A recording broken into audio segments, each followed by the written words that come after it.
Next, we have the Tom Oberheim ring modulator. Now, in the 60s and 70s, ring modulators were more popular on synthesizers than they are now. But this is one of an emulation of one of Tom's ring modulator designs from that time. And as we know, what a ring modulator does is it takes two sources and generates the sum and differences of those sources in harmonics. So here is that effect.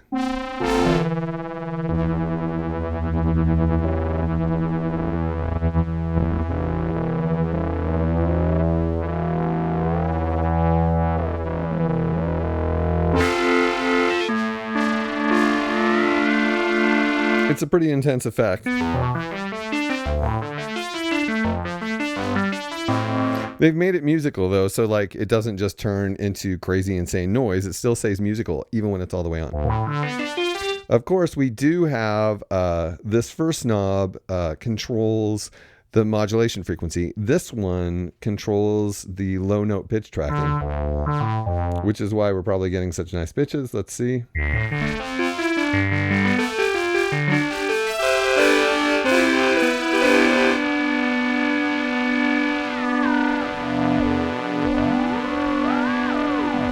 So that is a really fun and cool effect, and has that vintage Tom Oberheim connection, which is just part of the whole design of the OB-6. We also have a couple of flangers. Here's the first one. Bottom, of course, is depth. Top is rate. And this is one of those things too. It just, everything sounds cool when you do it. That's not fair. That's, again, yeah.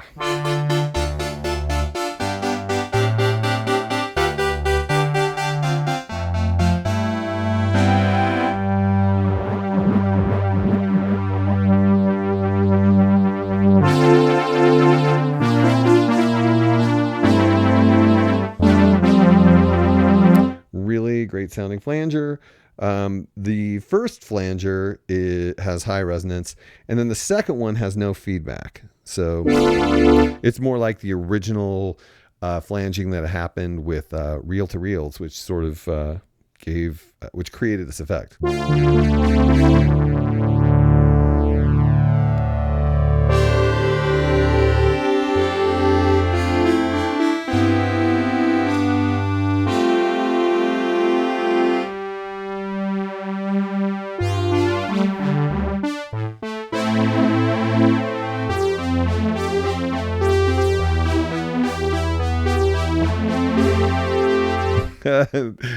Not fair. Too great sounding. That's awesome. Okay, and that's what we have for effect number one. Effect number two has many of the same things. We have the bucket brigade effect delay. We have the digital delay. We have phase one, phase two, and phase three. But what I want to point out with these effects, with the duplications, you have incredible opportunities because, like, for example, with bucket brigade, we could go to effect one and set it to a completely different time. And you can get two different delays happening at once.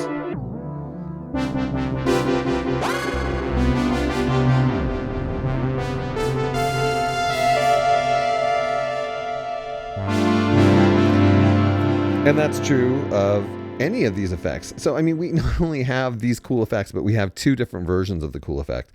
If you want, for example, two different versions of Tom Oberheim's phaser 3.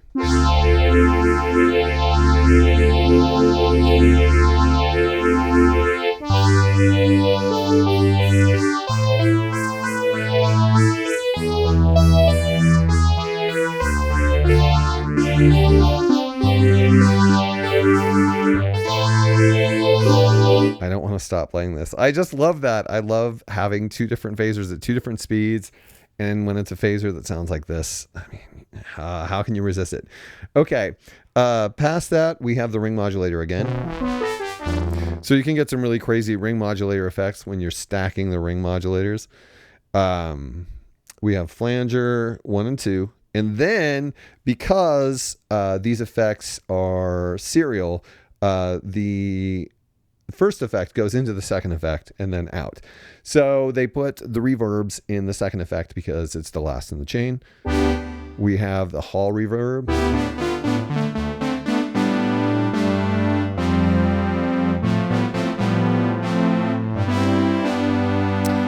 And the top knob is time, how long the reverb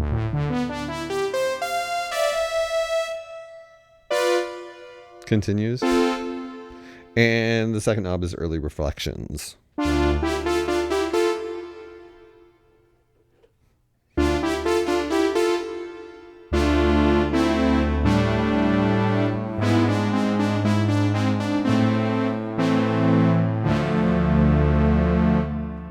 So having a reverb is really awesome, but you not only have the hall, you have also room.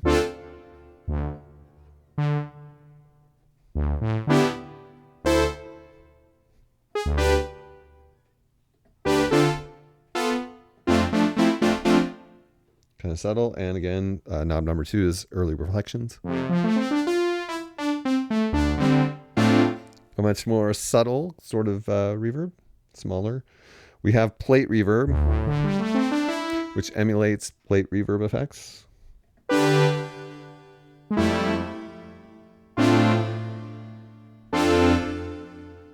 It's very nice. And we have spring reverb, which is meant to emulate like guitar amp cheap spring reverbs and their delightful sound and tone. The first is decay.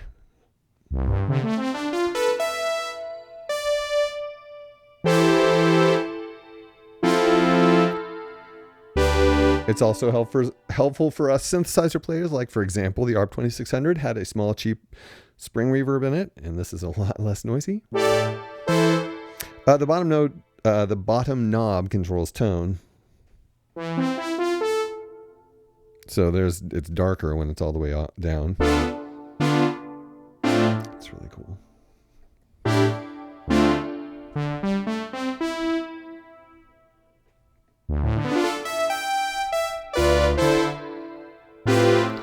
That's awesome. Okay, so remember that all of these things can be used with each other.